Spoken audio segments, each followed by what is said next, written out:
E come abbiamo sentito dire in tutta la giornata, è proprio della fotografia fecondare e lasciarsi fecondare dai più diversi approcci disciplinari, e questo sembra essere vero proprio singolarmente, uno per tutti gli interlocutori di questa tavola rotonda, ciascuno dei quali ha naturalmente un suo specialismo e ha insegnato o insegna una certa disciplina in una certa università, e però ha sviluppato interessi tutt'altro che effimeri per la fotografia. Magari ci ha scritto anche libri accanto ai libri più legati alla sua disciplina, ed ora è possibile incontrarci quanto è secondo le regole tipiche di una tavola rotonda, tra l'altro anche abbastanza affollata, e cioè un primo intervento breve. So di qualcheduno degli interlocutori che aveva speranzosamente preparato 25 cartelle scritte. Ma neanche in una relazione, figurarsi in un'interlocuzione a tavola rotonda. E quindi ovviamente saranno per gli atti, se i curatori decideranno che anche le tavole rotonde vengano pubblicate per intero. In ogni caso invito il Decuius a sintetizzare stando assolutamente all'interno dei 15 minuti. Mi sono arrivati dei messaggi nei giorni scorsi, gli interlocutori dicevano ma quanto posso parlare? E io mi sono informato, diciamo tra i maggiorenti uno mi ha detto 15 minuti, uno mi ha detto 10, dunque siamo di fronte alla solita pluralità tipica della fotografia, e io dirò quindi che bisogna stare assolutamente tra i 10 e i 15. E allora, sì, appunto. Da dove cominciamo? Naturalmente il programma segue l'ordine alfabetico, lo farò anch'io. Abbiamo in partenza Remo Ceserani. Vabbè, Ceserani, anche qui un sacco di cose, un sacco anche di continenti, di insegnamenti di qua e di là, e di interessi che anche hanno riguardato molto specificamente la fotografia. Nel suo caso a partire dalla letteratura, ma insomma da tanti anni ormai la letteratura si declinava come immaginario, e quindi era pronto nel caso di Ceserani più ancora che per altri a debordare verso l'immaginario fotografico. Di cosa ci parlerà oggi Ceserani? Lo sapremo presto. Prego. Dunque, io credo di riuscire a collegarmi con quello che abbiamo sentito fino ad ora, mettendo in rilievo alcuni problemi che riguardano l'immaginario fotografico, alcuni problemi che ho sentito affiorare nei discorsi precedenti, e in particolare i problemi che hanno a che fare con la duplicità, l'equivocità, l'opacità, insomma l'aspetto più inquietante della fotografia, così come è stato variamente toccato nelle precedenti relazioni. Su questo vorrei proporre alcuni problemi, alcuni nodi su cui possiamo anche poi, volendo, allargare la discussione. Ho sentito molto spesso collegare, a volte la cosa riguarda anche addirittura la biografia di chi ha parlato, per esempio Brunetta è uno storico del cinema che è diventato molto anche storico della fotografia. Ecco, però io ho un po' l'impressione che è vero che la fotografia fin dall'inizio ha aspirato a diventare cinema, a cercare la serialità, a cercare il montaggio. Abbiamo sentito molto spesso il termine montaggio, il fotomontaggio, che ricava l'idea del montaggio dal cinema. E ci sono tante altre ragioni per collegare questi due elementi. Però io sarei, per toccare qui un tema che potrebbe essere di discussione fra di noi, ho un po' l'impressione che va mantenuta la differenza, cioè una differenza radicale tra la fotografia che cattura un attimo del tempo e che può solo aspirare può solo dirci una cosa molto importante, dire che quella cosa lì era lì, è avvenuta lì, e c'era uno che l'ha fotografata. Al punto che non mi sentirei nemmeno così scandalizzato per alcuni degli episodi che abbiamo sentito stamattina di chi ha rifatto una scena il giorno dopo dell'evento, perché l'evento è molto difficile da catturare. L'evento fotografico è collegato con lì e il dove, quel momento, nel tempo e nello spazio. Il cinema gioca su qualcos'altro, sul movimento, sulla narrazione, non sulla rappresentazione. E quindi io sarei per insistere sulla differenza. Anche la storia degli studi mostra una certa, così come i discorsi che abbiamo sentito, mostra una certa oscillazione fra fotografia e cinema. A me pare che sia necessario ribadire le differenze, le competenze, la diversità. Vi faccio vedere anche alcuni casi clamorosi, per esempio il film di Zapruder che ha ripreso il momento dell'uccisione di Kennedy, dello sparo dalla finestra dell'edificio. Però questo è un fotogramma di un film, di un filmino amatoriale. Lo trovo fortemente diverso da un'immagine fotografica. Naturalmente io qui vi faccio vedere un fotogramma, però insomma sarei per insistere su questa cosa e sarei per discuterne con voi, perché ho l'impressione che su questo tema ci sia un po' da approfondire. Anche alcune famose fotografie, queste sono famosissime, no? Questa nel Vietnam che è stata presa in quel momento, questa è una fotografia. Ecco, però noi abbiamo ormai molti esempi di film, di cortometraggi, di documentari fotografici ripresi nella stessa situazione, e ho l'impressione che sia da insistere sulla differenza. A complicare le cose c'è anche il fatto che, e questo riguarda già un altro problema, che è stato toccato stamattina, il problema della falsificazione o della duplicazione o della ripetizione. Insomma, questa fotografia famosissima e quindi rientra qui la questione anche del rapporto tra fotografia e arte o rappresentazione artistica o artificiale di una scena. Questa famosissima fotografia dell'esecuzione, sempre nel Vietnam, è stata ripresa in un altro momento artificialmente da uno che ha rifatto la scena. Ma c'è una differenza molto forte e sostanziale, a prescindere dal gesto, il gesto che è ripetuto, naturalmente questi sono vietnamiti, questi credo che siano giapponesi, ma non sono sicuro di questo.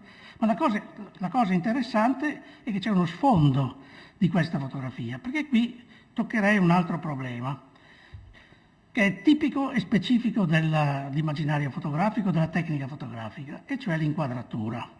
L'inquadratura cattura un momento, ritaglia un momento dalla realtà e però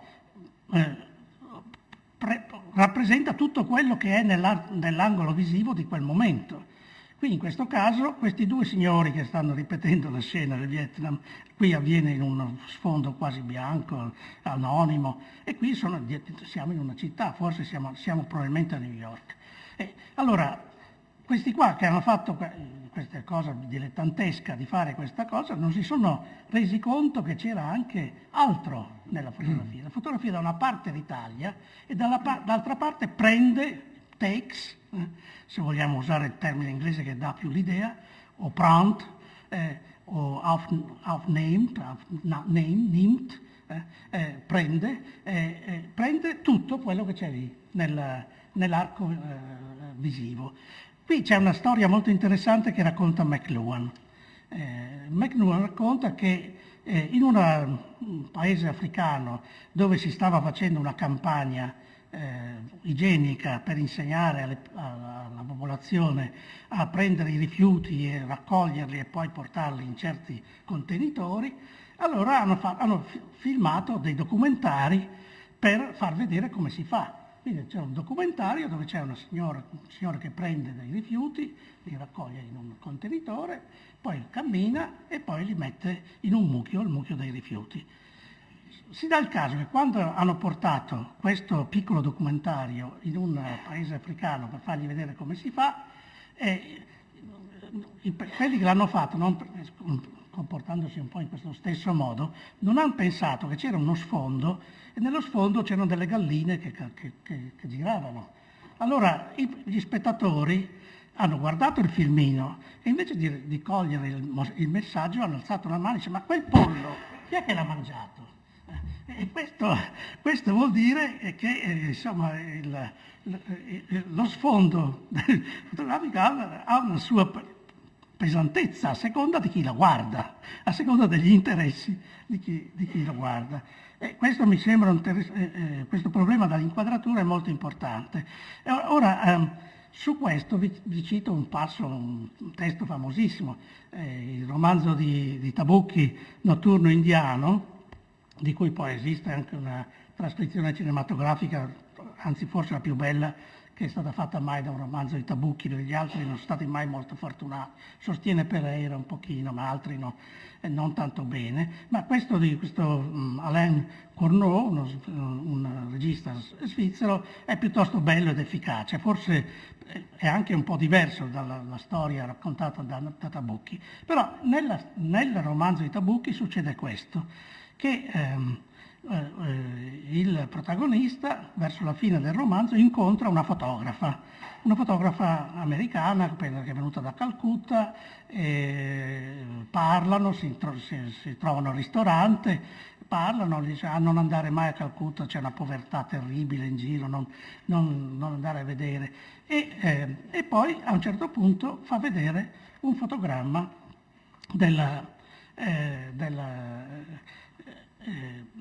io avevo preso anche una cosa che adesso forse più avanti, gli fa vedere un fotogramma che ha girato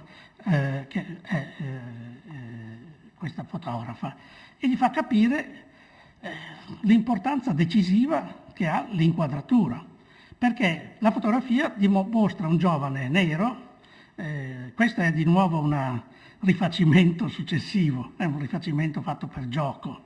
Non lo abbiamo, perché abbiamo un romanzo che parla di questo, ma il romanzo non è illustrato, non c'è dentro la fotografia. Quindi qualcuno ha pensato poi di farla dopo questa scena. La signora, la fotografa, dice: la vedi questa fotografia? Gli mostra una fotografia ed è di un giovane nero che corre. E il lettore e anche il protagonista pensano che si tratti di un campione olimpico che sta facendo i 100 metri, perché è stata ritagliata l'immagine fotografica, è stato saltato una parte fondamentale dell'immagine, che era un poliziotto che con una pistola stava inseguendo un ladro.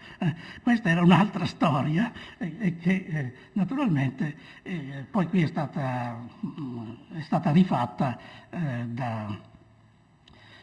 da queste persone che hanno provato a richiamare quest'altra cosa.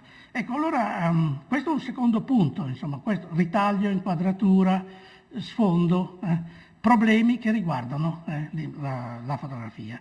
Terzo punto su cui vorrei parlare un momento è la manipolazione.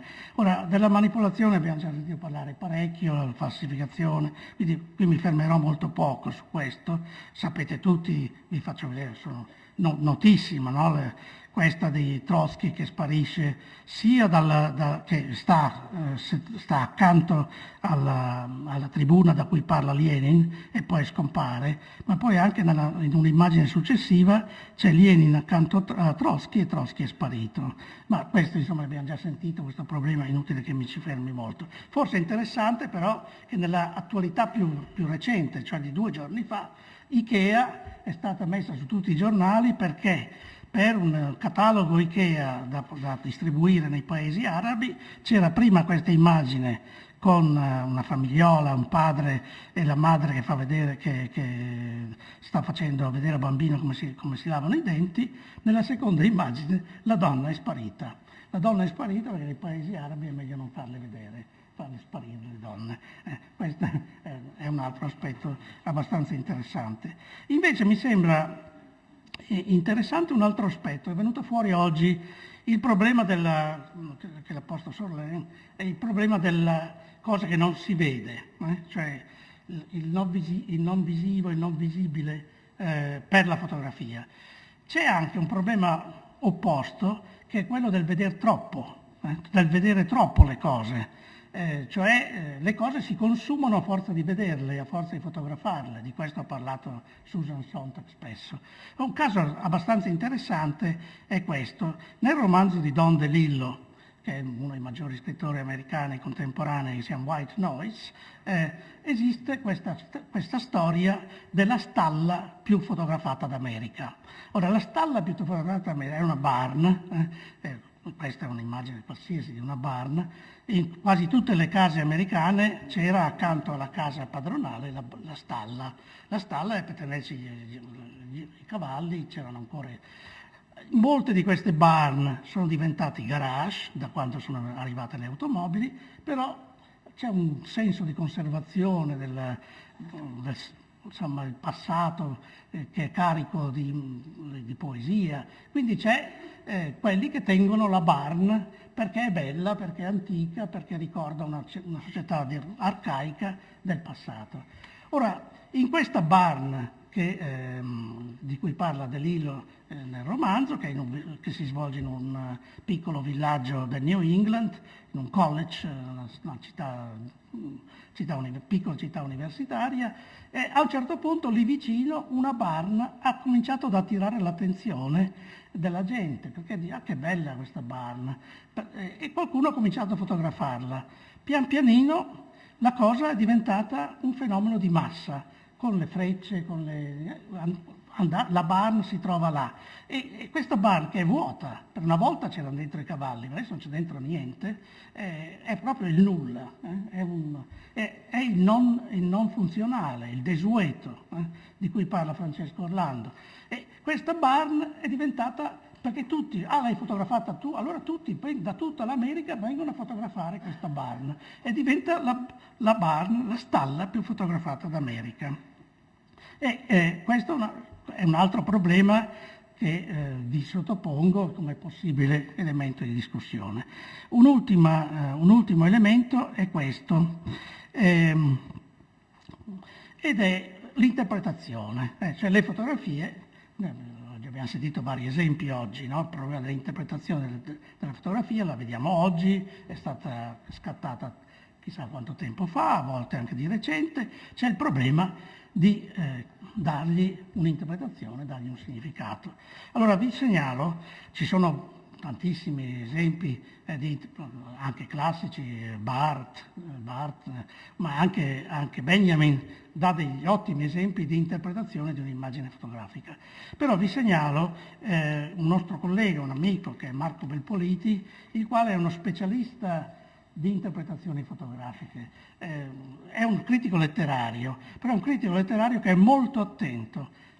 Spesso nelle recensioni che fa sulla Stampa o sull'Espresso parla più a lungo della copertina del libro che del contenuto, perché gli piace molto l'impostazione visiva che viene dato di un testo letterario. Lui ha fatto due classici esempi di interpretazione di una fotografia. Intanto quella di Moro.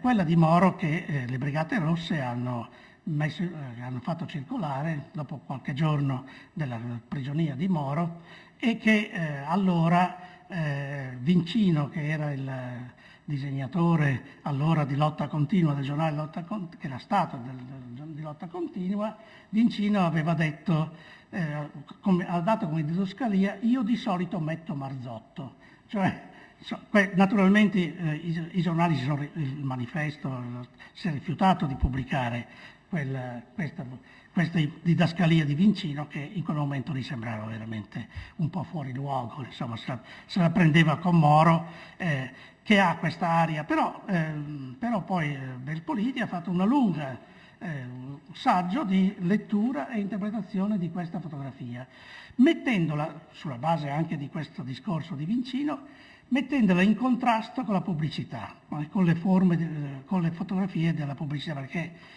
Moro è tutto lì stanco, è tutto, si vede addirittura un po' sotto la camicia si vede un po' di indumenti intimi, insomma c'è una lunga interpretazione di Belpoliti di questa fotografia, ma di recente sull'Espresso ha fatto una lunga interpretazione delle fotografie di Renzi, di Renzi, il candidato, il sindaco di Firenze, il candidato alle primarie.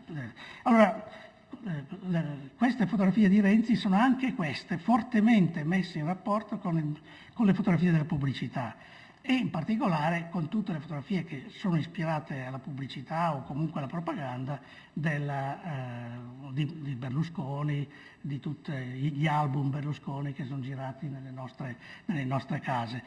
Non lo so fino a che punto, io adesso non abbiamo tempo non so fino a che punto sono d'accordo con tutte le interpretazioni, perché l'interpretazione è un elemento molto soggettivo. Le interpretazioni vanno discusse, va trovato il modo se riusciamo a dare un'interpretazione uguale, collettiva di un'interpretazione, se no ciascuno di noi si tiene la propria. C'è sempre questo elemento dall'interpretazione. Ora, lui insiste molto su alcuni aspetti propagandistici suggeriti dagli specialisti a cui si sottopone Renzi nelle sue fotografie. Per esempio il modo di vestire punta sull'informale, va in bicicletta per far vedere che è sportivo, è ecologico, oppure ci sono momenti in cui lo si vede familiarizzare con la gente. Insomma, tutta una serie di usi di tipo propagandistico della fotografia. Questo fa sì che si può di ognuna di queste immagini che noi riceviamo, vediamo sui giornali, eccetera, le vediamo in un'abbondanza straordinaria, su questo la Sontag ha a lungo insistito, sull'eccesso, l'eccesso di immagini che riempiono il nostro mondo, che ci confondono alla fine e che non ci permettono nemmeno di fermarci a interpretarle un po' attentamente. E questo è quello su cui mi fermo. Grazie Cesarani. Consumo dell'oggetto per eccesso di visualizzazione, diceva poco fa Cesarani. Dirlo a Venezia, siamo proprio nel luogo giusto. Eccesso d'amore e sovrapposizione continua degli sguardi che finiscono per rifare continuamente, ma alla fine forse anche per consumare l'oggetto d'amore. In questo caso una città, ma può riguardare tantissime altre cose.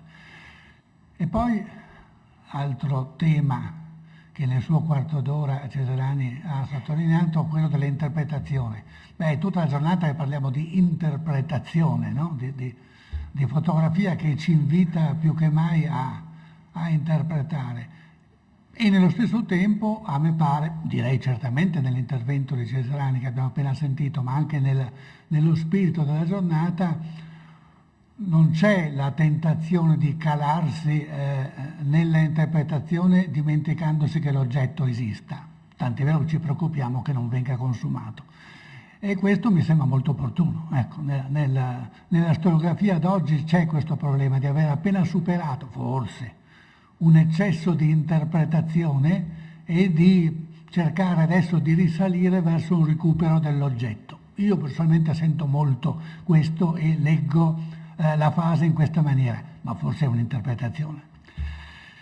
E adesso la parola passa al professor Longo, che ha insegnato teoria dell'informazione all'Università di Trieste.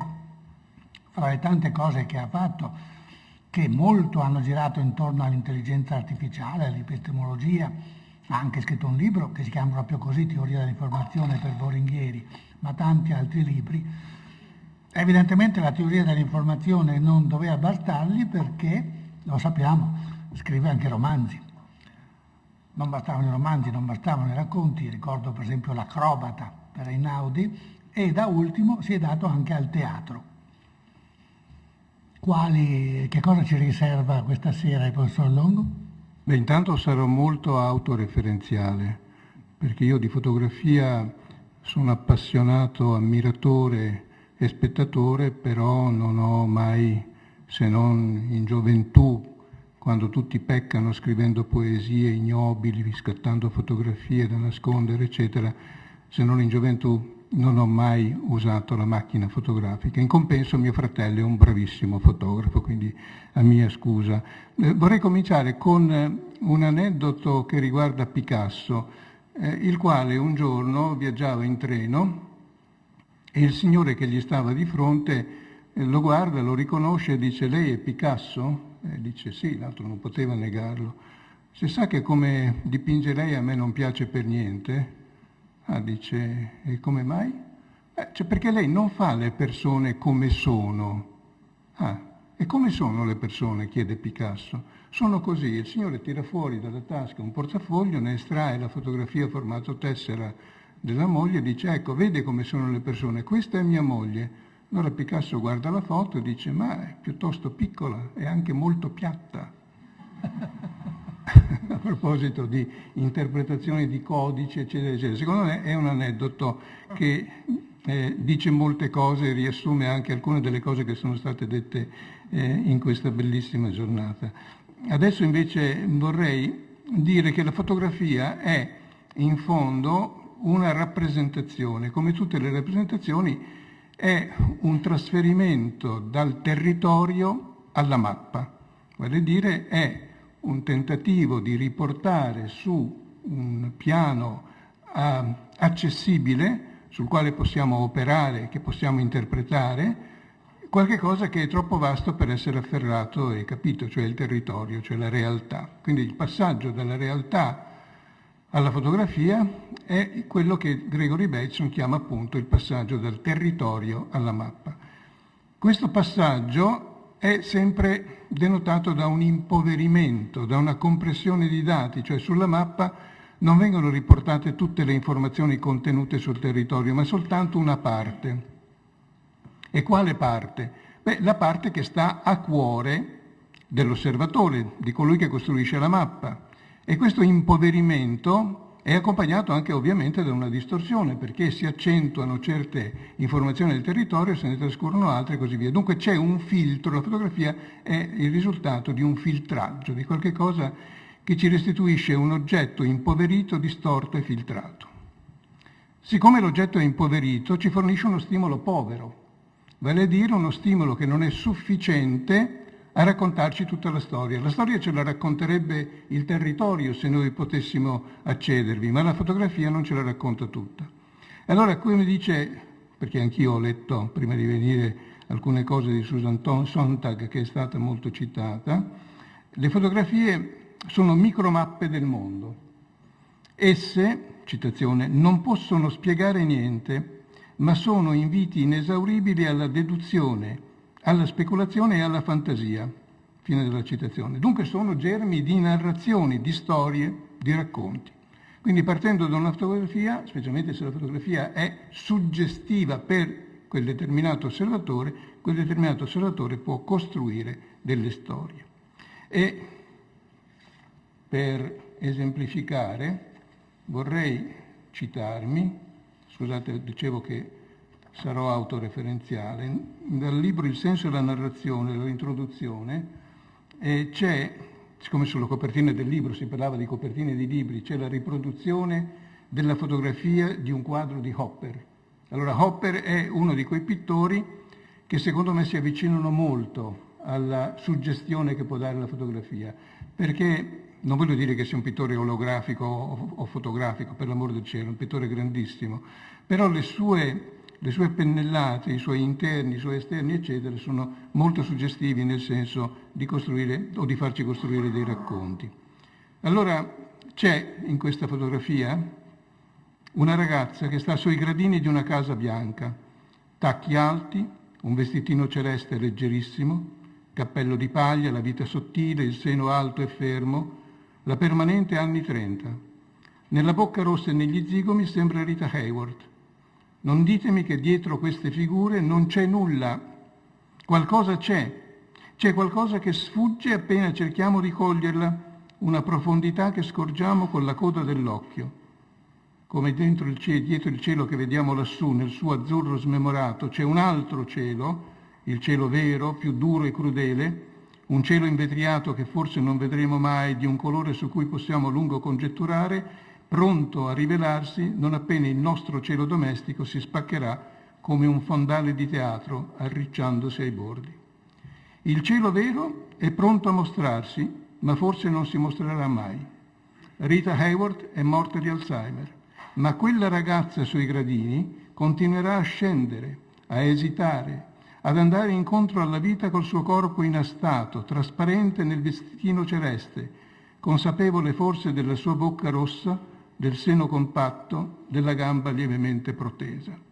E qui c'è un altro elemento relativo alla fotografia. Come dice ancora Susan Sontag,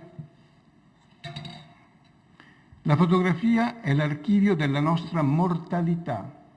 Guardando le fotografie, molte delle fotografie che ci sono state mostrate oggi, mi veniva ripetutamente in mente che tutte quelle persone, o quasi tutte, sono morte.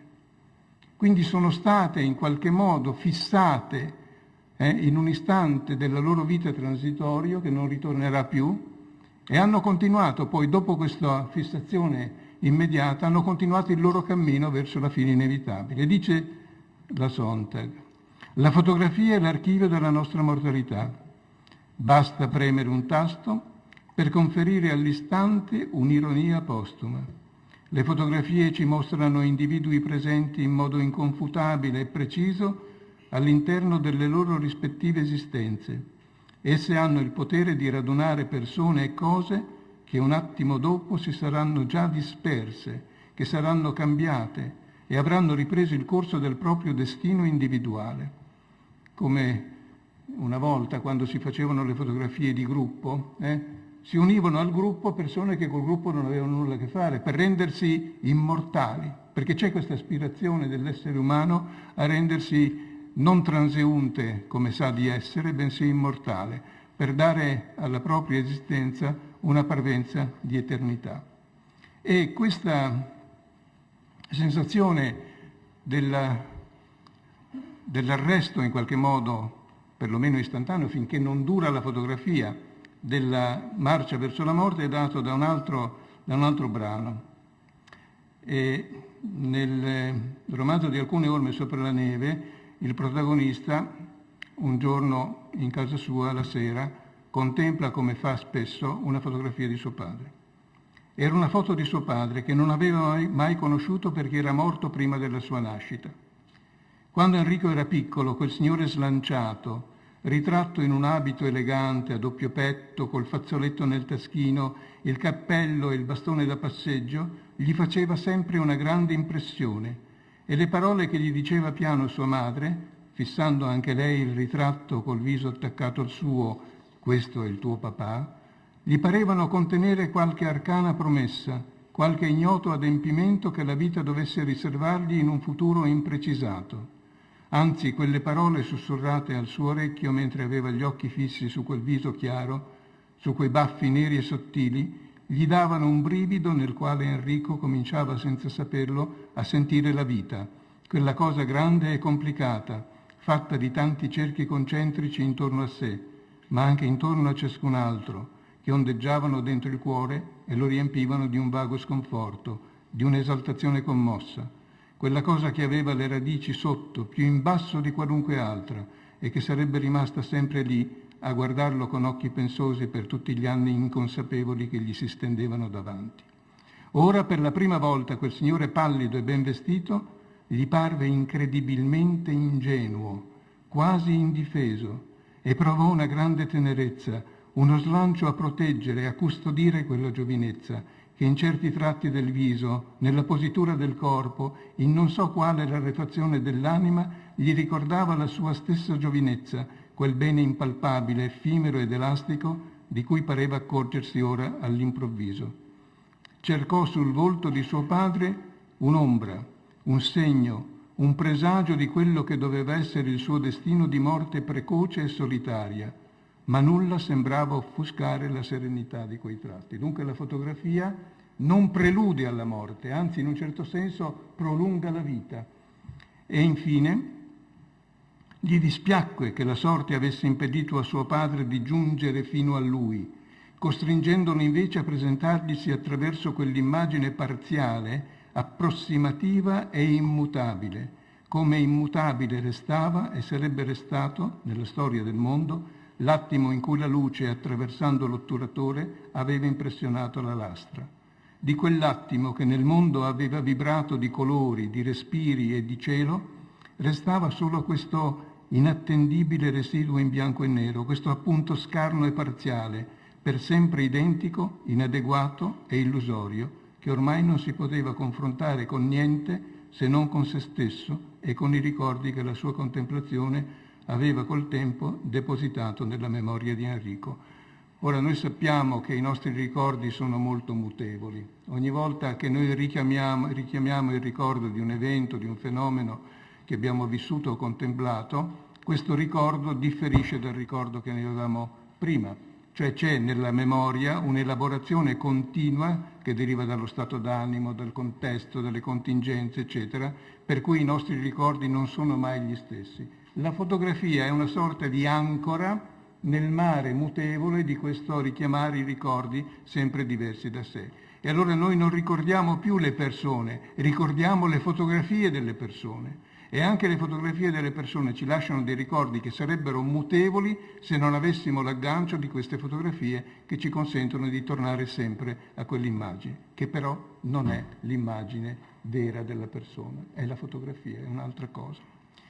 Ora mi sembra che una delle mie avventure più straordinarie nel campo della fotografia sia stata la visita al Museo della Fotografia di Tallinn. Io andai a Tallinn a fare una conferenza di teoria dell'informazione tanti anni fa, all'epoca in cui l'Unione Sovietica stava cominciando a cedere, quindi lasciava alle popolazioni che aveva soggiogato, lasciava la libertà, per esempio, di parlare in pubblico e di cantare nella propria lingua, cosa che prima era proibita, e quindi questo mi fece una grandissima impressione, una grande commozione, e girando per la città vecchia di Tallinn, che è molto suggestiva, entrai quasi per caso nel Museo della Fotografia e lì mi misi a girare per le sale, facendo un'ampia ricognizione prima di concentrarmi sui particolari.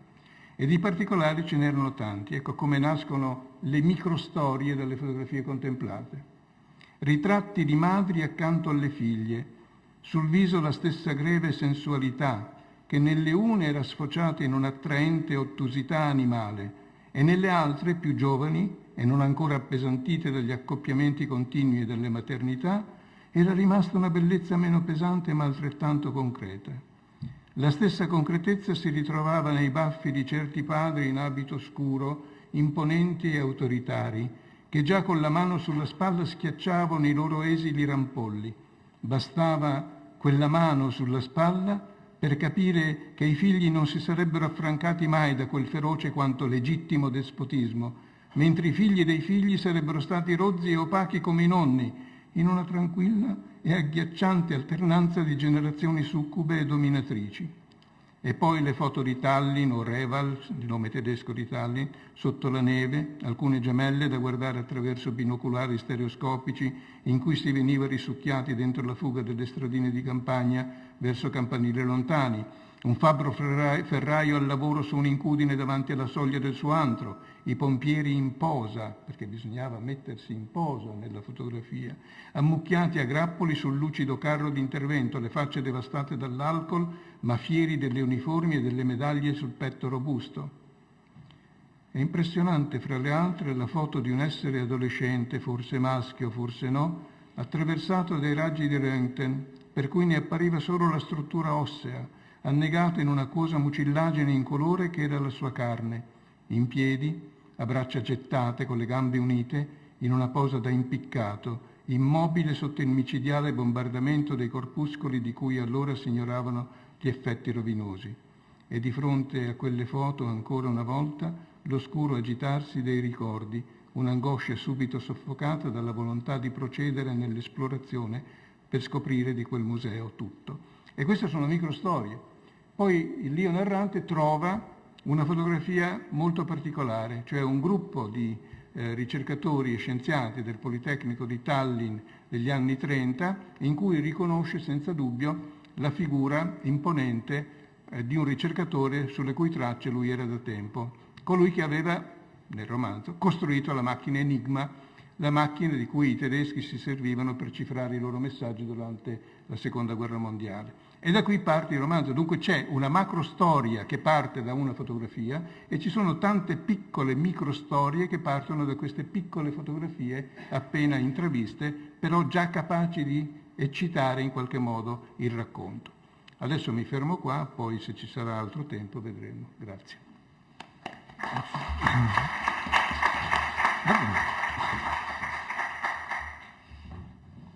Sì, la prerogativa della fotografia di rendere eterno l'attimo e quindi contemporaneamente il massimo dell'effimero e quanto è possibile di eternità. Questo personalmente ho colto del suggestivo intervento del professor Longo,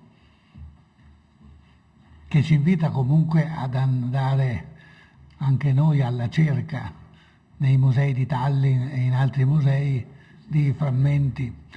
Pensavo come sia struggente ripercorrere gli album di famiglia o gli scatoloni in cui le famiglie tengono le fotografie di varie generazioni e quanto più si può andare indietro nel tempo e ci si trova di fronte ai bambini di 100 più anni fa a cui non si è più in grado di dare un nome, tanto più ci si trova appunto di fronte all'attimo che diventa eterno.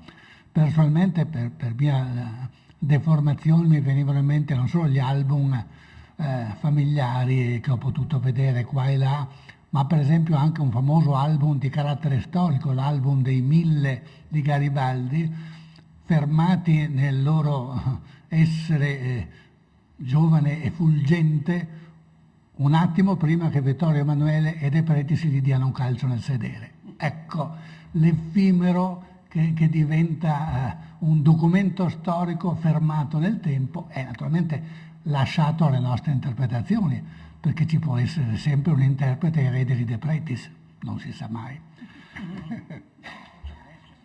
E adesso tocca al professor Mainardi, che per la sua formazione e per i suoi primi lunghi anni di insegnamento ci riporta a Parma, là dove con il professor Quintavalle eravamo partiti questa mattina. A Parma, ma poi Parma lo ha regalato a Venezia, a Ca' Foscari, dove ha insegnato lungamente e insegna tuttora.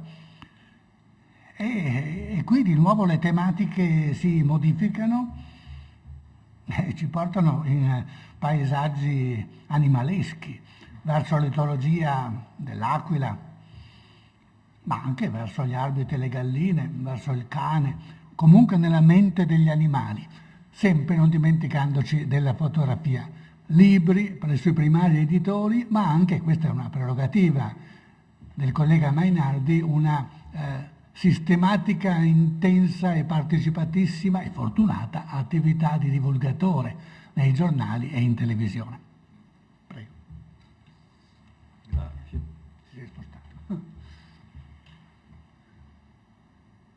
Io sono molto contento di essere qui perché grazie allo stimolo che mi ha dato Brunetta parecchi mesi fa ho imparato alcune cose che ora mi piacerà raccontarvi e che mi hanno dato anche una convinzione che prima non avevo e pensavo anche che non avrei mai potuto averla, e cioè che le fotografie le fa anche la natura, e cercherò di dimostrarvelo tra poco, e che di conseguenza anche la natura fa le fotografie, potremmo dire, immaginando un poco, perché così la storia naturale, anche la storia naturale, ha una sua documentazione molto antica. Però per cercare di sostenere in qualche modo quello che ho appena detto, forse un po' azzardatamente, bisogna che io mi rifaccia molto rapidamente al concetto di che cosa è una fotografia.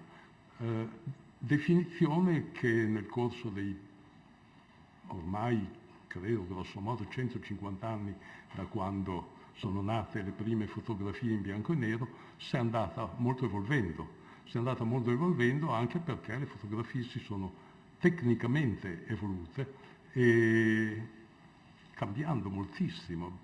penso soltanto alla comparsa delle fotografie a colori. Le fotografie a colori sono state il frutto di una invenzione nuova, di qualche cosa di nuovo rispetto a quelle in bianco e nero, con una pellicola fatta da lamine sovrapposte, ognuna sensibile a colori diversi, eccetera, eccetera. Ma forse l'innovazione più straordinaria è stata quella delle fotografie digitali. Tutte questi percorsi scientifici che hanno portato a queste cose ci danno però una cosa sola, che è la fotografia. Sono fotografie tutte, di conseguenza le persone che hanno voluto o che hanno dovuto dare una definizione di che cos'è la fotografia hanno dovuto tenere conto di questo fatto, perché una definizione dove tutte queste diverse fotografie dovevano starci dentro doveva essere onnicomprensiva e di conseguenza doveva tagliare tutte quelle cose che avrebbero dovuto far escludere una di queste. Tutti noi siamo convinti che tutto ciò è fotografia. Di conseguenza una cosa che credo che sia stata capita benissimo da tutte le persone che hanno fatto recentemente delle definizioni di fotografia è che bisognava non impegolarsi con problemi tecnici, perché altrimenti si andava da una parte o dall'altra tendendo ad escludere alcune delle cose che vi ho appena detto, e cioè soprattutto impegnarsi a dire che cosa è la fotografia. E allora, pigliando un normale dizionario, cioè diciamo lo Zingarelli di casa, ho trovato nella sua semplicità una, secondo me, accettabile, anzi buona, definizione di che cosa è la fotografia. La fotografia, dice lo Zingarelli, è una registrazione di immagini persistenti su un supporto solido. Mi sembrava che ci fossero anche delle parole di troppo, ma poi dopo ci volevano tutte, perché per esempio se le immagini non erano persistenti ho pensato che uno specchio era come una macchina fotografica, è soltanto se stanno lì che è una vera fotografia. Ecco, questa definizione a cui poi dopo i dizionari, le enciclopedie o anche i testi specialistici possono far seguire e fanno seguire delle vere sistematiche sia dei metodi sia dei temi della fotografia, ma questa semplice definizione apre la possibilità a certe considerazioni interessanti da un punto di vista naturalistico. E vi faccio vedere una storia recente, perché è appena stata scoperta un paio di mesi fa, ma è anche una storia che va indietro di una cinquantina di milioni, grosso modo 50 milioni di anni fa. Per cui Longo, quando dici che nelle fotografie ci sono quasi soprattutto i morti, figurati qua, in questo caso. È una sorta di scoop di 50 milioni di anni fa, perché in una zona fossilifera che poi era un lago, una palude, contemporaneamente sono morte 9 coppie, mentre stavano accoppiandosi di tartarughe della medesima specie, come vedete lì, e queste coppie sono state fossilizzate. Se voi guardate un pochino in dettaglio queste immagini, voi potete vedere lo strato corneo, le ossa, potete vedere, non so come fare, vediamo un po' se riesco, non riesco, eccolo qua. Potete vedere per esempio la pelle sottile della gola di questa tartaruga, qui c'è una testa, che adesso ci vado con la mia freccina, dove vedete gli occhi, un occhio, un altro occhio, il naso, qui vedete un arto che è uscito e vedete quello che sarebbe un muscolo e una zampetta di questa, sono tartarughe acquatiche per cui hanno gli arti piuttosto lunghi.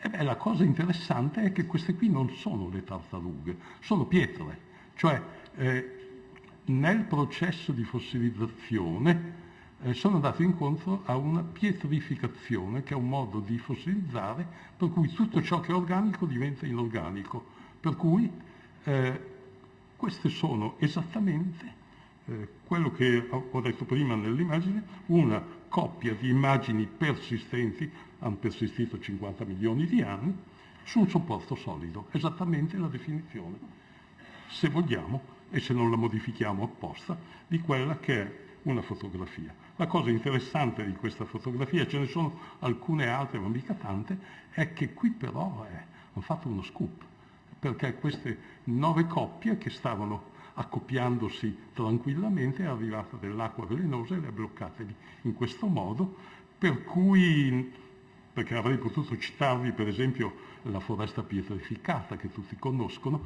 dove il legno di queste piante non è più legno ma è sasso, è pietra appunto, no? Quel che c'è in Arizona e che è famosissima.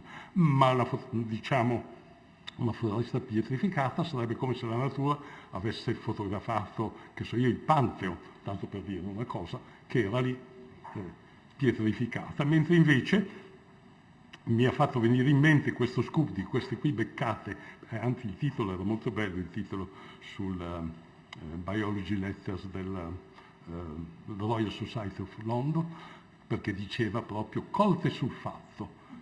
E questo è bellissimo, ci sono pochissimi casi del genere, mi ha fatto venire in mente che se una foresta pietrificata era il Pantheon, questi qui erano come se avessero beccato Audrey Hepburn e Gregory Peck sulla Vespa mentre passavano in vacanze romane, per cui è proprio stato beccato lì 50 milioni di anni e di conseguenza su un supporto maledettamente stabile. E questo qui è una piccola storia, ma che secondo me mi ha convinto abbastanza che o cambiamo la definizione di che cos'è una fotografia e ci mettiamo dentro che la fotografia è il frutto di una cultura umana e basta questo e si tirano fuori le tartarughe, o se no le tartarughe devono stare lì dentro, perché non è una mummificazione, una cosa qualsiasi dove il corpo rimane lì. No, questa è una coppia e basta. Vi faccio vedere un altro altrettanto o forse più affascinante, ma questo forse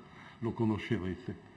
E qui ci avviciniamo molto, perché qui, siccome si parlava prima, sentivo parlare di album di famiglia, dicevo adesso vedete che album di famiglia che vi faccio vedere io, perché questi qui sono, è una passeggiata, è la prima passeggiata che è stata fatta da 2 australopiteci in Tanzania, è famosa, si chiama la passeggiata di Letholi, un maschio, probabilmente un maschio e una femmina, tenendosi per mano, o a me piace immaginare addirittura il maschio che metteva un braccio sulla spalla, perché sono molto vicine i passi dell'uomo e della donna. 27 metri hanno fatto, camminando su un altopiano dove c'era appena stata un'eruzione vulcanica, l'arrivata della polvere vulcanica, ovviamente abbastanza fresca, perché non c'erano altre tracce in queste cose.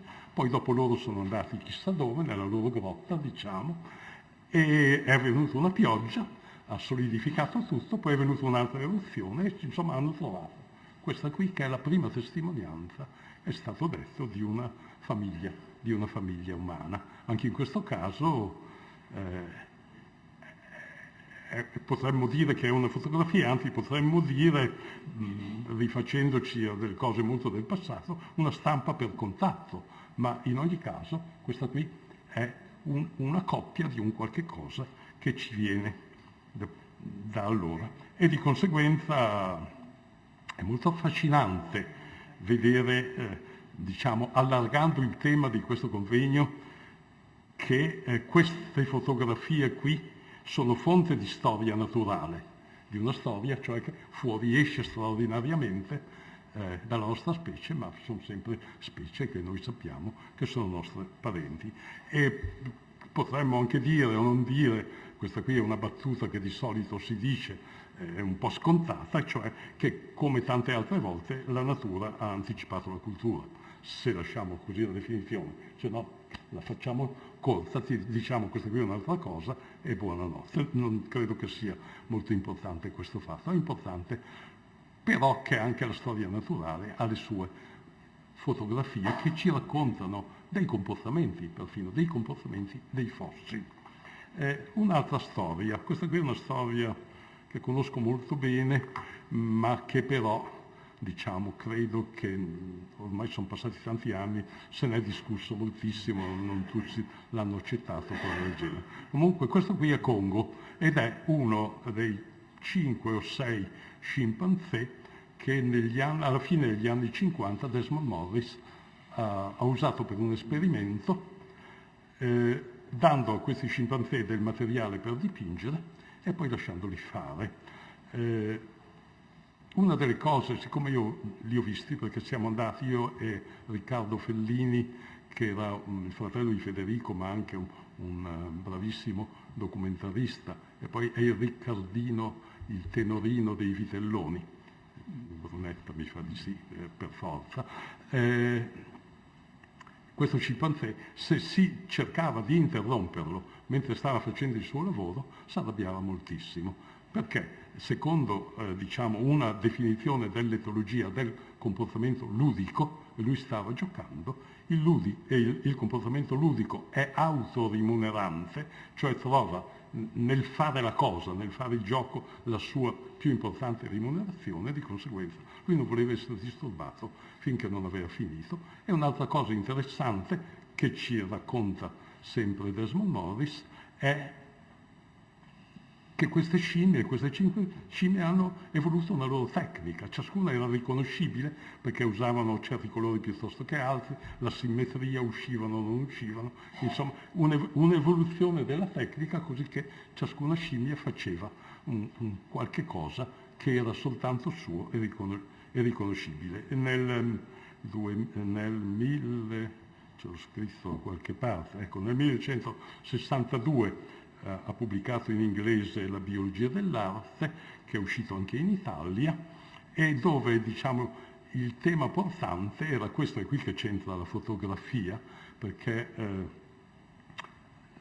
Desmond Morris diceva che in queste scimmie compaiono appunto questi elementi molto importanti che sono il comportamento ludico e il comportamento esploratorio, tutti e due autorimuneranti, e sono proprio quei comportamenti che poi si ritrovano nell'attività artistica e nell'attività scientifica, che si appaiono in tutte queste due attività, soprattutto nella ricerca pura, per quello che ne so io, mentre invece quello che scompare è, diciamo, la necessità descrittiva. La necessità descrittiva perché non c'è per questi scimpanzé, e l'arte astratta a cui fa riferimento, e questa è una cosa su cui si è discusso molto, è comparsa quando è stata inventata la macchina fotografica.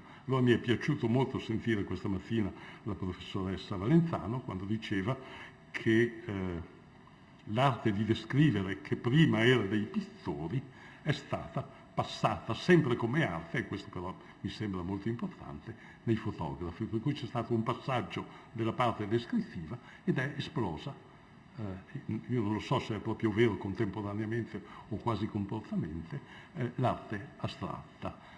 Naturalmente questo è un tipo di asserzioni che producono una quantità enorme di discussioni, chi è d'accordo o chi non è d'accordo. Io mi ricordo solo, anche perché oggi è stato più volte citato Dino Buzzati, che poi è morto quasi subito dopo, gli hanno fatto vedere queste cose, è stato intervistato per questo filmato e lui ha detto solo una frase che mi è piaciuta molto, perché era proprio tipica di Buzzati, che ha detto tutte stupidaggini, ha detto, però non so perché, ma poi i produttori l'hanno tagliato, forse perché avevano un film un po' a tesi e non piaceva che ci fosse un personaggio importante come Buzzati che non pigliava sul serio questa cosa. Io però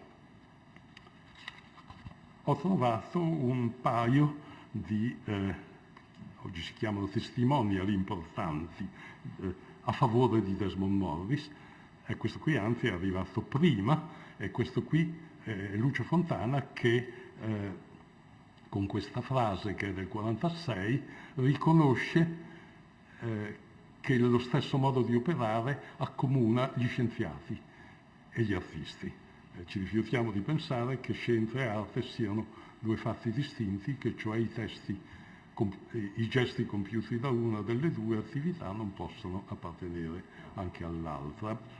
È ancora più interessante Konrad Lohr, che conosceva molto bene questi problemi e che, facendo riferimento a un fantastico esperimento che aveva fatto con l'altro premio Nobel dell'etologia Nico Tinbergen nella seconda metà degli anni 30, ricorda come loro si erano trovati insieme d'estate a giocare con quel comportamento dell'oca selvatica consistente nel fare rotolare le uova, comportamento sul quale scrivemmo poi un lavoro scientifico, e qui è molto modesto per un importantissimo lavoro scientifico, giocando con le uova dell'oca selvatica, ma chi fa lo scienziato puro queste cose le sa, perché il bello della vita di uno scienziato è proprio che lui si diverte moltissimo e trova la sua remunerazione quando fa la scoperta. Un'ultimissima cosa, non ho neanche guardato, sono già 17 minuti, ho fatto bene a non... Posso finire qui o fare finisco qui?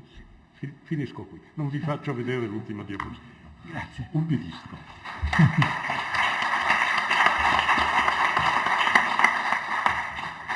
Professor Mainardi ci ha dato un breve saggio delle sue capacità di affabulatore e anche ha esteso ulteriormente il territorio della fotografia sui suoi vari supporti verso il regno naturale.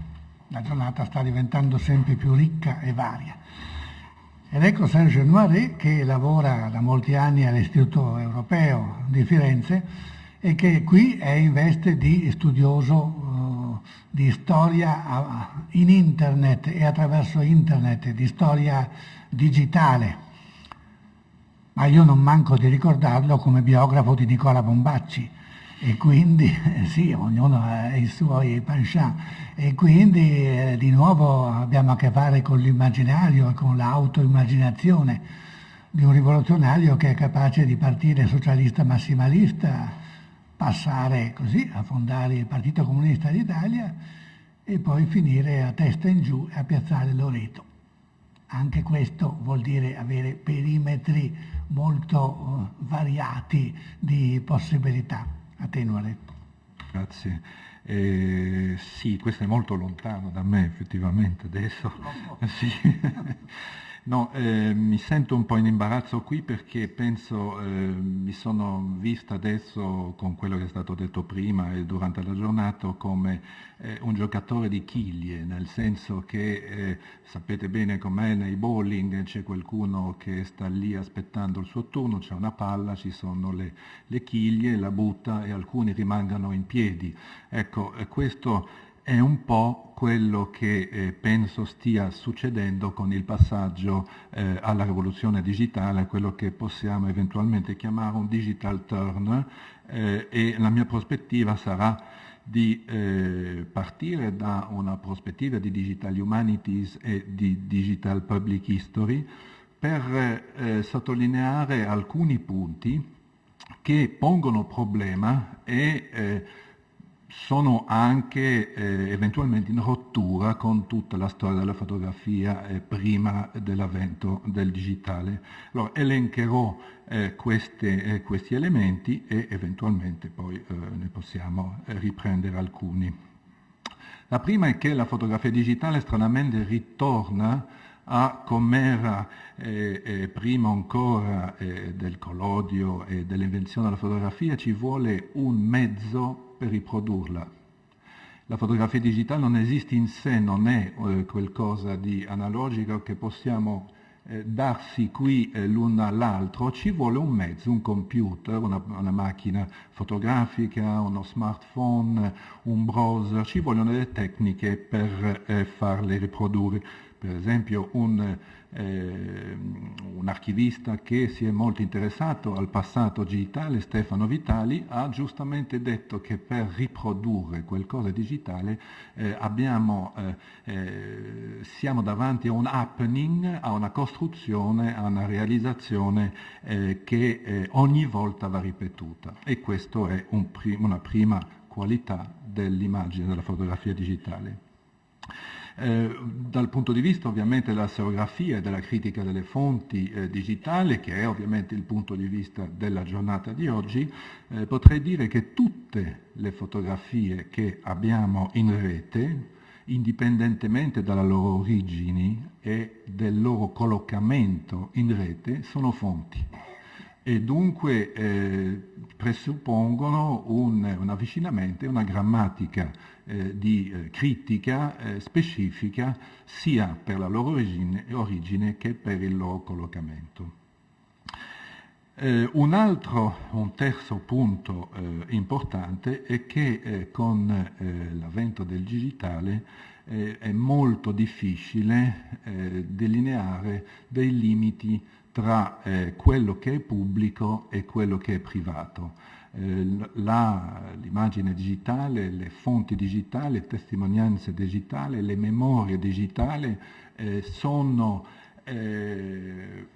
specificatamente personali, intime, ma pubbliche e messe a disposizione di tutti nell'immediato attraverso la rete, attraverso il digitale. C'è un'enorme differenza e un'enorme rottura tra questi due componenti. C'è una quarta importante rottura che fa anche chiudere i commerci dei fotografi professionisti, che non c'è più differenza tra la fotografia amatoriale e la fotografia di professione, o almeno si assottiglia quando passa in rete, quando viene fruita, quando viene analizzata. Dunque i fotografi amatori hanno, soprattutto dal punto di vista storiografico, nell'analisi delle fonti, della ricerca delle fonti che possono documentare un evento, sono solo sullo stesso piano. Io volevo citare qua un dibattito ieri che ho seguito, era a Parigi ed era all'École des Hautes Études, e c'era uno secondo me dei massimi critici, esegeti della fotografia digitale, che si chiama André Guntert, che ha fondato un centro che si chiama il LIVIC, che appartiene all'École des Hautes Études en Sciences Sociales, e sapete che con le nuove tecnologie è possibile anche seguire da lontano dei dibattiti che succedono dappertutto nel mondo. A un certo punto André Guntert, parlando con dei fotografi professionisti, c'era un'attenzione molto forte sicuramente in sala, nella conferenza, diceva ma certo possiamo eventualmente pensare, se volete, diceva ironicamente, di fare finta che Wikipedia non c'è, che la rete non c'è e che non esistono le fotografie di ognuno in rete, per andare ovviamente contro quello che dicevano i professionisti, contro gli amatori in rete. Un'altra distinzione che è stata molte volte messa in avanti anche dal professor Cesarani, sull'idea che bisogna dare a ognuno dei media una loro connotazione, cioè il cinema non è la fotografia, il movimento, la fotografia si costruisce, ha un'inquadratura e permette di isolare un elemento, è una dimensione che nel digitale sfuma nettamente, nel senso che la distinzione tra foto, tra video, tra messi in evidenza di fotogrammi, di video, piuttosto che di addirittura fotografie che si muovono, fanno sì che la distrazione nel visuale digitale si assottigliano molto. Mi ricordo di aver mandato nella lista di discussione della Società Italiana dello studio della fotografia un post che poi è rimasto totalmente inevaso, perché mi chiedevo a chi è fotografo oppure capace di analizzare queste novità se il cinemagraph, che è una forma di GIF in movimento, che permette per esempio di precisare il punctum di Barthes su una fotografia, di dire per esempio una fotografia di moda, quello che è importante è vendere il foulard. Il foulard si mette a muovere nel GIF, non è un filmato, è lì, il foulard si muove e mostra ancora meglio l'elemento. Si muove in una fotografia immobile, e dunque abbiamo qui, secondo me, un altro importante risvolto del passaggio al digitale. Allora, un'altra di queste importanti differenze è l'esplosione, è legata all'idea che ho detto di confinamenti oppure sconfinamenti tra amatori e professionisti, è l'idea della enormità dell'accesso che ogni individuo oggi ha delle fotografie, qualcosa che è totalmente diverso. Se uno pensa che anche le bellissime fotografie che abbiamo visto prima sulla la guerra d'Etiopia sono fotografie che si vanno a cercare negli archivi, una persona nell'intermediario di un archivio fisico, le persone che danno delle fotografie. Qui abbiamo a portata di un click centinaia di milioni di fotografie che sono totalmente alla portata di tutti e che non riguardano soltanto il born digital oppure il nativo digitale, ma anche la scannerizzazione delle fotografie precedenti. Ritornerò su questo. Questi enormi archivi sono molti costruiti soltanto da ognuno di noi. In Flickr, in Facebook, in Google Image, in Picasa, in tutti gli immensi archivi che possiedono le immagini, la cultura contemporanea. L'immagine importante è quello che noi amiamo vedere e fotografare. Dunque un'esplosione anche numerica che ha un impatto gigantesco sulla possibilità di lavorare e di trattare la fotografia. Infine qualcosa che è legato all'esegesi della fotografia. Ho parlato un secondo fa di André Güntert, ma André Güntert è uno delle persone che spiccano molto nell'analisi della fotografia contemporanea e nei nuovi media.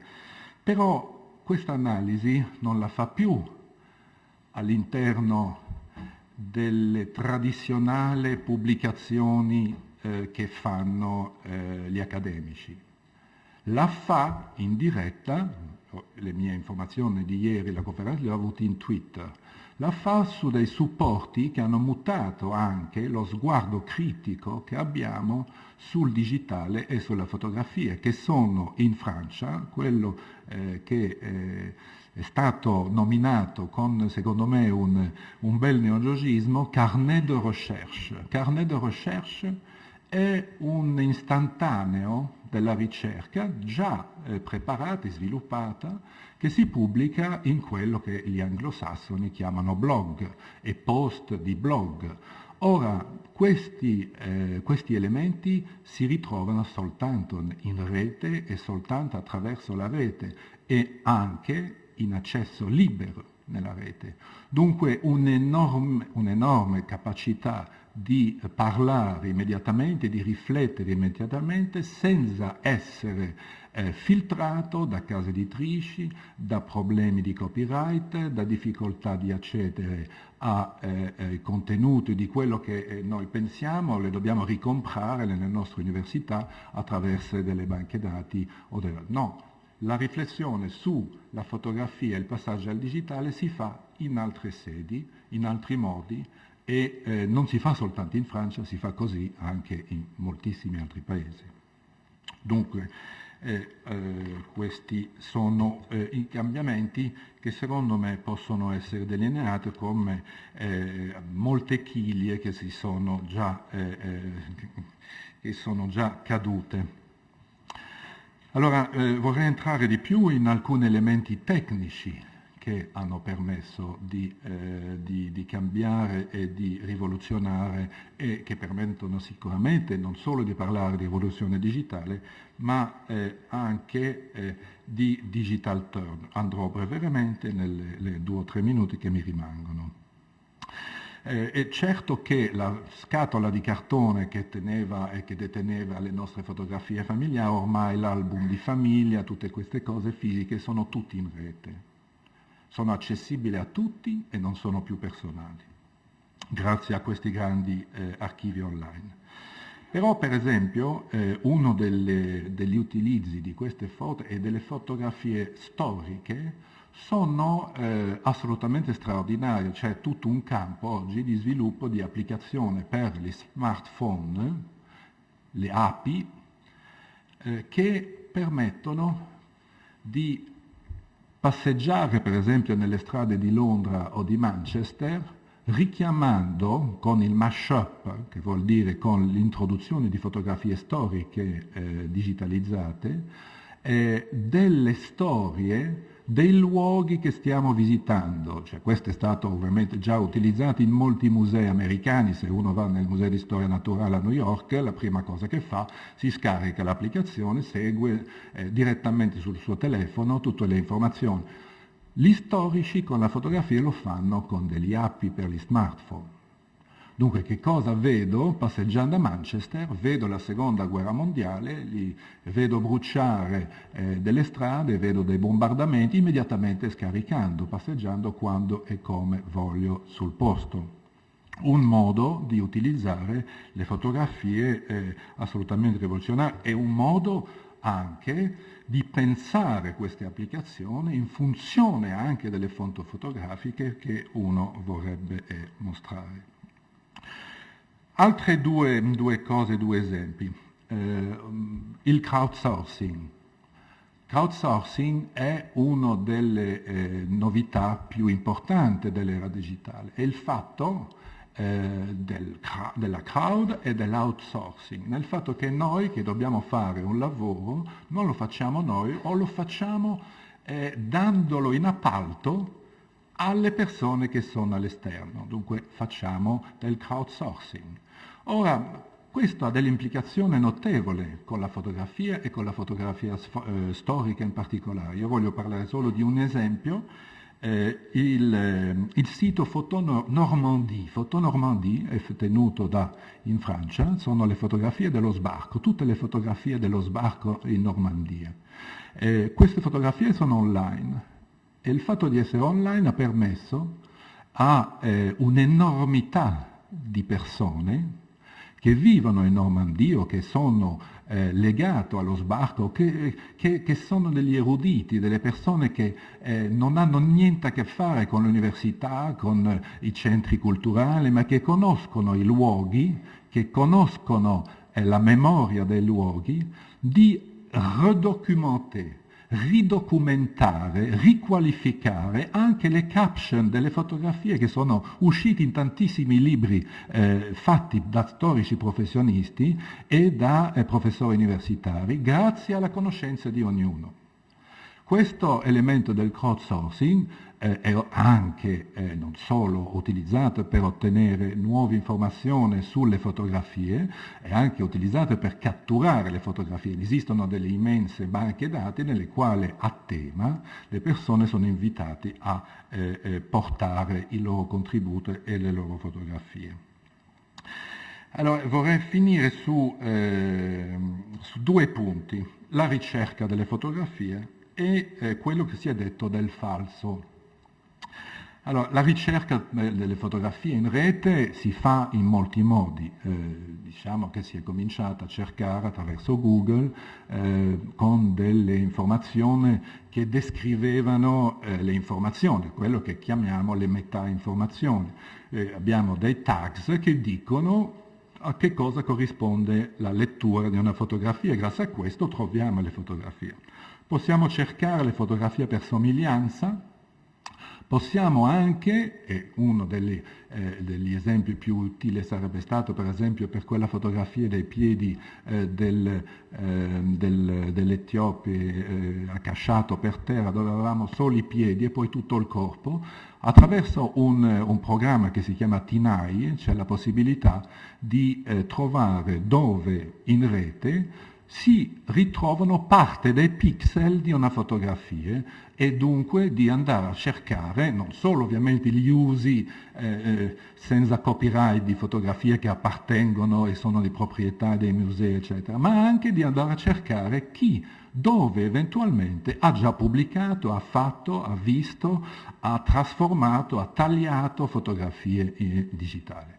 Questo è uno dei modi che ora è anche copiato, non copiato, che ha anche la possibilità di ricercare per colori all'interno delle fotografie. Finisco sui falsi. I falsi sono ovviamente estremamente facili con le tecniche del digitali e non sono soltanto, sono talmente facili che io personalmente non mi piaceva quando ero all'Isola di Pasqua vedere i Moai ricoperto dalle strutture dell'UNESCO per il restauro. Quando sono tornato e per i miei amici e le persone con le quali volevo condividere queste foto, ho ovviamente tranquillamente, senza particolari conoscenze, eliminato i Moai che erano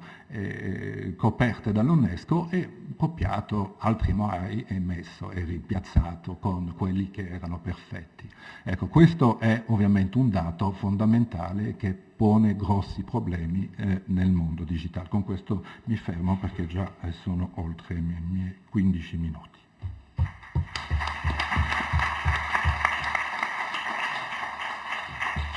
Straordinario.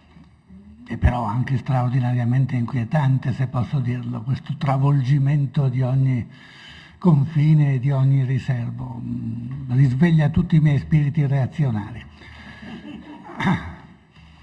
Adesso tocca alla professoressa Maria Teresa Sega, che lavora all'Istituto Storico Veneziano della Resistenza, in molti modi e su molti contenuti, ma con particolare identificazione come storica delle donne.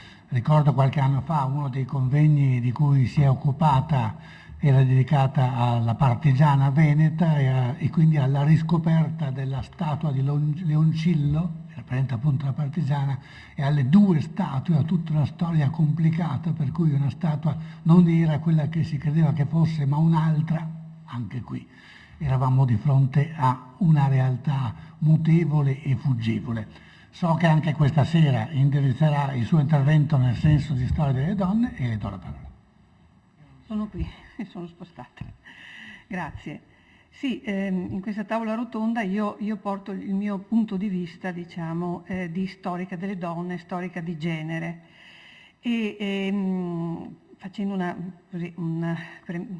un discorso molto sintetico relativo alla storia d'Italia, dal momento che è il titolo della tavola rotonda. E dirò subito che la fotografia per la storia delle donne, storia di genere, è una fonte, può diventare un documento, diciamo, molto importante per una serie di ragioni che poi cercherò di sintetizzare. Prima tra tutte, direi, è abbastanza evidente il fatto che nell'immagine fotografica la differenza sessuale è visibile. Questo, come dire, può sembrare scontato, ma così non è, perché io continuo, come penso tutti noi, a trovare fotografie con didascalie generiche.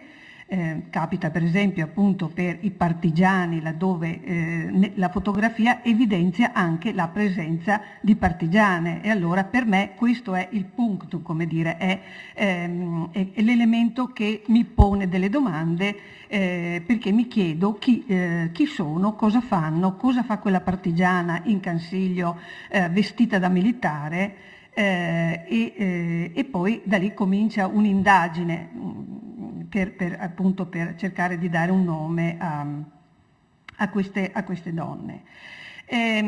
Questo anche appunto è evidente quando le presenze femminili sono taciute da altre fonti, dalla stessa scrittura storica o anche dalla didascalia, che può mentire ma può anche omettere. Appunto gli esempi di omissione in questo senso sono molti. Ecco, inoltre la fotografia contribuisce alla costruzione di identità di genere, cioè dell'immagine culturale della donna e dell'uomo, del maschile e del femminile, e del loro uso simbolico. L'affermarsi della fotografia come mezzo di rappresentazione e produzione di immagini coincide nella modernità con l'entrata delle donne nella sfera pubblica e con l'espansione della cultura di massa. Ecco, allora molto sinteticamente, dal punto di vista metodologico, la storia delle donne si propone proprio questo: trovare nuove fonti, rileggere le fonti con altre domande, produrre le proprie fonti, le fonti orali e le fonti fotografiche, prima di tutto. Nelle mie ricerche, ad esempio, quando vado ad incontrare una testimone, chiedo sempre, e raccolgo la sua testimonianza orale, chiedo sempre se ha delle fotografie, e sovente porto delle fotografie, gliele mostro per avere le sue reazioni oltre che le informazioni. La storia delle donne è stata definita da una storica, Gianna Pomata, una storia di confine, proprio perché utilizza metodologie mutuate anche da altre discipline, come l'antropologia in particolare, e perché non indaga soltanto l'aspetto, diciamo, gli eventi politici, il piano politico avvenenziale, ma anche la dimensione sociale, quotidiana, materiale del vivere, l'inestricabile compresenza di individuale e collettivo, di persistenza e cambiamenti, di oblio e memoria. Ecco, tutto questo, diciamo, per dire che le fotografie, se lette correttamente, e abbiamo avuto molti elementi in questa giornata per un uso critico della fonte fotografica, possono essere documento per la storia. A fronte di questo dato sono poche le storiche e gli storici che esplicitamente riflettono o hanno riflettuto appunto sulla fotografia come documento in questo senso, mentre si fa un largo uso delle fotografie come illustrazione. D'altra parte, uno degli scopi della storia delle donne è dare un volto, dare un nome, quindi far uscire le donne dall'invisibilità e dall'anonimato. Ci sono cataloghi di mostre, libri illustrati, vari materiali, qui ve ne mostro alcuni.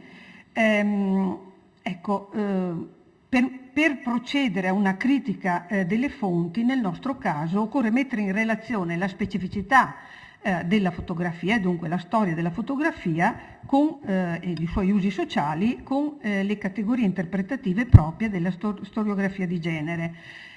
Vado per punti molto velocemente. Il rapporto tra rappresentazione e rappresentazione, che qui si carica anche di significato, diciamo, della differenza di genere, quindi sguardo del fotografo e il soggetto fotografato. La donna nella cultura visiva è oggetto, ma si possono rintracciare tracce di soggettività nel prestarsi a questa oggettivizzazione, nella posa, nel gioco della messa in scena, eccetera. Spesso, sappiamo, le fotografie dicono più del fotografo che del fotografato. Comunque anche questo dato è importante, interessante. Poi il corpo nell'incrocio tra naturale, sociale e simbolico. corpo come linguaggio, e dunque il gesto, lo sguardo, la postura, l'abito, i simboli di cui è caricato, e poi il rapporto tra soggetto, sfondo, contesto. Spesso le fotografie contengono moltissimi indizi anche involontari, molto utili, che poi possono diventare dati utili. E poi nelle fotografie si evidenziano le relazioni tra i soggetti, i ruoli sessuali, le gerarchie di potere, per esempio nelle fotografie di famiglia, ma anche di lavoro o di studio, di scuola. E poi il rapporto tra visibilità e invisibilità, che è stato già ricordato, il mostrarsi, sottrarsi alla visione, alla presa della fotografia, e in particolare il rapporto pubblico-privato. Soggetti di sesso femminile di ogni età entrano, come sappiamo, massicciamente nella fotografia fin dall'inizio, nelle fotografie familiari, nella ritrattistica, negli usi privati soprattutto. Ma quando la presenza sulla scena pubblica e politica delle donne diventa fotografabile, all'inizio, nei primi tempi fino all'Ottocento, diciamo, le donne rappresentate al di fuori del contesto familiare sono così classificate: le criminali, le prostitute, le pazze o le lavoratrici. Ecco, qui è un gioco che è stato proposto nella mostra Oltre la posa, con foto degli archivi Linari, in cui si chiedeva: indovinate chi è la prostituta, la signora, la melanconica, l'isterica, la signora borghese, eccetera. Naturalmente decontestualizzate le immagini e private di una serie di informazioni di corredo, diventano illeggibili, almeno come documento. Dicevo delle lavoratrici, anche qui c'è una continuità, ci sono in realtà alcune figure che sono in continuità con l'immagine pittorica. Per esempio la Mondariso la troviamo dalla pittura verista di fine Ottocento fino anche a fotografie abbastanza recenti, oppure la Piscinina, cioè l'aiutante della modista milanese, che ritroviamo appunto sia nella pittura che nelle fotografie. E poi le donne presenti nei luoghi, diciamo, all'esterno della casa, ma prettamente femminili, come i lavatoi, il mercato, e nelle serie, anche queste che hanno una lunga continuità, dei mestieri per strada, le venditrici ambulanti, eccetera. Mentre per quanto riguarda il piano più politico della storia delle donne, le singole protagoniste del movimento delle donne, del movimento emancipazionista, le donne nuove, diciamo così, come Maria Montessori, Amelia Rosselli, qui ecco un omaggio alla veneziana Amelia Rosselli in un bellissimo ritratto in studio di Nunes Weiss, sono visibili appunto in ritratti in studio, non in contesti pubblici, ad eccezione delle attrici, e questo è un omaggio alla Duse, di cui a Venezia, all'isola di San Giorgio, si conserva l'archivio.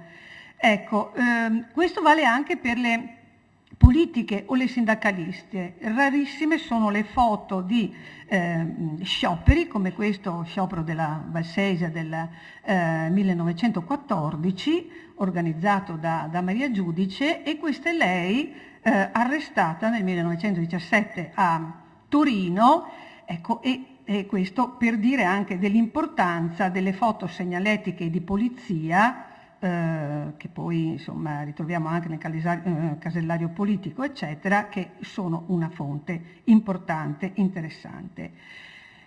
Arriviamo al Novecento, siamo già qui nel Novecento in realtà, comunque all'intensificarsi della battaglia per il voto, diventa essenziale la visibilità del movimento e vitale il problema di una rappresentazione del corpo politico femminile come soggetto collettivo. Ecco, però qui in Italia, a differenza delle suffragette inglesi, Questa è una suffragetta inglese e voi penso che abbiate, come dire, negli occhi tantissime immagini di suffragette inglesi che usavano, come dire, manifestazioni molto eclatanti di piazza, azioni plateali, proprio per avere molta risonanza nella cronaca.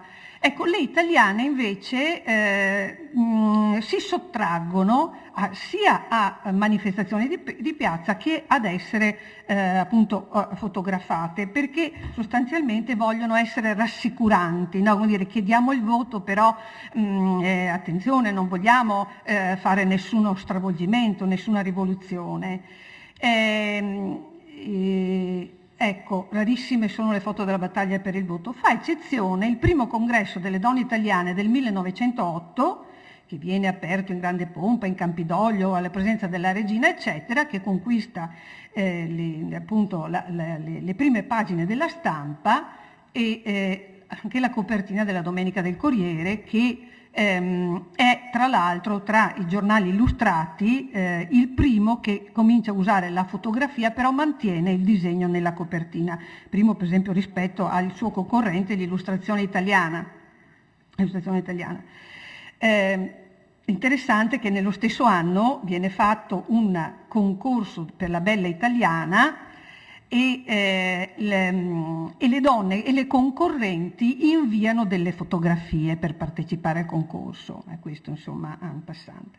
Ecco, la storica Paola Di Cori, che è la più, vabbè adesso non ho tempo per dire, comunque definisce questa una rivoluzione perché per la prima volta donne sono fotografate in quanto rappresentanti del genere femminile nella sua diversità, ma anche come rappresentanti di tutte le altre. Ecco, questo fatto incrina lo stereotipo culturale di un rapporto inconcepibile tra femminilità e sfera pubblica. È però negli anni della Prima Guerra Mondiale che, sempre per Paolo Di Cori, emerge per la prima volta a livello di massa una visibilità della presenza femminile in ambito non domestico, che la fotografia documenta ed esalta. Allora, accanto alle immagini dell'archetipo femminile, la madre del soldato, la madre addolorata, eccetera, appaiono ben visibili le crocerossine, che già esistevano prima, ma comunque insomma proprio durante la Prima Guerra Mondiale, che sono molto fotografate, proprio sono ben visibili perché una macchia bianca nel grigio-verde, e le operaie delle industrie belliche che sostituiscono gli uomini al fronte. Nel primo caso, nel caso della crocerossina, la donna in guerra è ammessa in un ruolo di cura, peraltro codificato e sottolineato dalla divisa. Nel secondo caso l'immagine evidenzia la desessualizzazione della donna nel rapporto donna-macchina, spesso sono vestite con grandi grembiuloni o addirittura vestite da uomo in una sorta di travestimento. Però queste foto dicono anche, se le analizziamo e se ne vediamo tante, diciamo in serie, del desiderio delle donne di essere protagoniste. Si accentua anche durante le guerre l'uso privato della fotografia come comunicazione a distanza. Allora, tante donne semplici, umili, anche donne di campagna, vanno dal fotografo a farsi fotografare per mandare la foto al marito, al padre, al fronte e viceversa. Allora, la fotografia può colmare l'assenza, come in questo caso in cui la famiglia viene riunita nella fotografia. La visibilità di massa delle donne si accentua negli anni del ventennio fascista. Adesso corro un po', nella propaganda del regime convivono immagini contraddittorie, la madre prolifica e la donna inserita nelle organizzazioni di massa. Compare il seno nudo, anche qui nelle immagini opposte, della madre che allatta, simbolo di fertilità, anche questo archetipo, e della bella abissina delle cartoline postali dell'Africa orientale che i soldati si scambiano. C'è però l'immagine della sportiva che è molto interessante perché viene proposta come modello di giovane e sana rappresentante della nazione. Il caso delle allieve dell'Accademia Femminile di Educazione Fisica di Orvieto, che io ho studiato, è molto interessante perché queste ragazze sono sempre, come dire, circondate da uno stolo di fotografi del luce ogni volta che si spostano, e poi le fotografie vengono pubblicate nei giornali della GIL, nella stampa, eccetera. Le belle vengono messe in primo piano, naturalmente. La cosa interessante è che nell'archivio dell'Accademia sono conservate anche le fotografie fatte da una di loro, perché va detto che c'è anche, come dire, l'interesse e l'amore in questi anni delle donne per la fotografia, per usare la macchina fotografica, di un accademista che è così brava con la macchina fotografica che viene nominata fotografo ufficiale dell'Accademia. La Chiesa vi contrappone naturalmente le critica nei confronti di questa immagine della donna sportiva, con i pantaloni corti, eccetera, la donna devota e le piazze femminili delle processioni. Mi avvio velocemente anche alla conclusione. Le guerre portano fratture profonde nell'ordine sociale e simbolico, anche nelle immagini, e vorrei accennare al problematico rapporto donna-armi. L'immagine della donna armata è presente nel lungo periodo nelle stampe popolari del mondo alla rovescia e poi delle rivoluzioni, anch'esse rappresentate come un mondo alla rovescia. Ci sono anche nelle stampe risorgimentali, no? Compreso il 1848 a Venezia, la donna della Guardia Civica femminile. Parliamo della fotografia.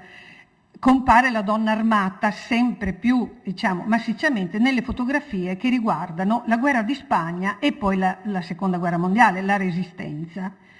C'è un esempio importante, che dobbiamo poi a Adolfo Mignemi, diciamo, aver svelato tanti retroscena di questa immagine, ecco, che riguarda la Resistenza italiana. Questa immagine, che qui vedete tagliata ed è tratta dalla copertina del dizionario della Resistenza Einaudi, tagliata perché ci sono altre persone che compaiono a destra e poi sono tagliate le gambe, e questo insomma dispiace perché la Lu Leone, che è la ragazza a sinistra, ha delle scarpine eleganti abbastanza incongrue rispetto all'arma che porta, eccetera. Bene, questa è diventata, a partire dagli anni 70 in particolare, l'immagine delle donne nella Resistenza, l'immagine simbolo, tuttora riprodotta nei manuali, riprodotta nelle copertine, eccetera. Allora, queste non sono partigiane combattenti, viene subito da dire queste donne sono partigiane che hanno usato le armi. Non è così, perché qui loro sono state fotografate nel momento in cui un gruppo di partigiani, tra cui anche loro che avevano collaborato alla Resistenza, vanno a consegnare le armi. Il fotografo, che adesso vi dico anche chi è il nome, scusate, chiede a loro di imbracciare il mitra e in quel momento scatta la fotografia. Ecco, questo è come dire, per dire come questo lo sappiamo grazie al fatto che Lu Leone, le altre due sono due sorelle di origine russa, ha poi raccontato effettivamente come è andata questa cosa e ha raccontato proprio questo. Dunque la testimonianza orale è importante, fondamentale, cioè corredare le immagini fotografiche di altre fonti, di altri documenti. Però attenzione, perché è anche capitato che una partigiana veronese che aveva combattuto, fatto la Resistenza a Milano, quando il giornalista le ha messo davanti questa fotografia, si è riconosciuta e ha detto: sono io quella lì. E il giornalista ha pubblicato la fotografia nel giornale locale, che poi è stata ripresa da Il Giornale di Milano, e quindi ha prodotto un falso. Ecco, si potrebbe continuare con questa catena di rivelazioni. Allora, concludo brevemente, mi dispiace perché ho una cattiva immagine, il discorso, le partigiane armate che sfilano sia nella piazza Ferretto di Mestre che nella piazza San Marco, dopo la liberazione, il 1° maggio del 1945, ecco, queste partigiane, anch'esse ovviamente sono immagini molto note, tra l'altro sono fotogrammi di un filmato luce, per molto tempo sono rimaste anonime. Adesso sappiamo chi sono e sappiamo, lei e la Lisetta Campion, che sono effettivamente delle partigiane combattenti. Guardate come esibisce il fucile la Lisetta, no? O lei, la Silvia Vanzan, che addirittura si fa fotografare con la P38 in mano, no? Accanto peraltro a un personaggio che non c'entra niente con la Resistenza, eccetera. E tutta questa fotografia rivela anche del compiacimento, come dire, no? Dell'essere fotografati e dell'essere fotografato. E infine questa immagine della Maria Scarpa, anche lei che aveva partecipato alla Resistenza, una giudecchina, anche lei col fucile a tracolla come i suoi compagni, e accanto a lei c'è una bambina. Ecco, questo è veramente una cosa singolare, perché non avevo mai visto bambine sfilare con i partigiani. Si pensava inizialmente che fosse la figlia, ma perché sfilare con la figlia? In realtà no. Questa bambina è la figlia di un partigiano caduto e quindi lei sfila in rappresentanza del padre, e questo mi sembra un fatto assolutamente inedito, insomma interessante, importante. Così. Allora, io salto tutto il discorso sulle fotografe. Tra l'altro sabato so che c'è Letizia Battaglia, nella tavola rotonda ci saranno anche delle fotografe che parleranno. C'è uno sguardo, è rintracciabile uno sguardo femminile? Non lo so, è una domanda, un bel problema. E tralascio anche di parlare del secondo Novecento, che invece è molto importante.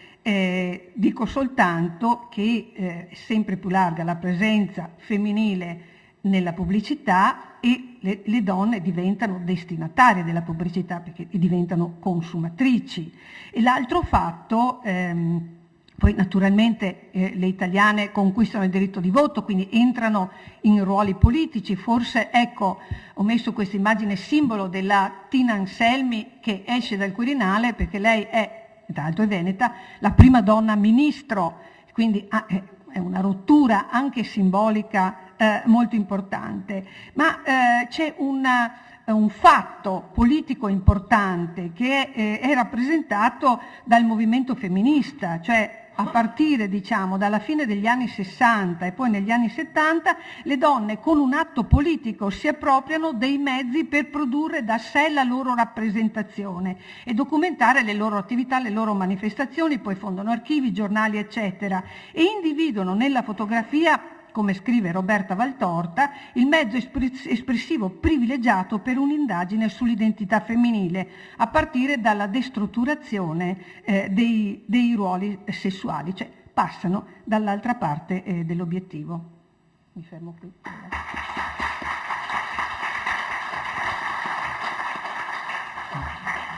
Dispiace contrarre nel tempo una storia così lunga, estesa e su cui c'è più da scavare che in altri settori storici, ma è nella natura delle tavole rotonde, dove si possono buttare lì dei guizzi informativi e interpretativi che poi devono proseguire altrove.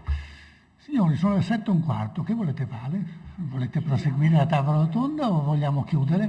Vedo, mi pare di cogliere qualche sintomo nell'aria che va nel senso della chiusura. Allora, 2 parole soltanto per dire, mi sembra che la giornata sia stata molto ricca, molto interessante, molto intensa, ognuno farà i bilanci che crede e d'altronde il convegno non è finito, mancano ancora 2 giorni e chissà come ne usciremo al termine, sapendone molto di più, ma io per quanto mi riguarda per ora mi sentirei dire così, con la perdita di qualunque innocenza.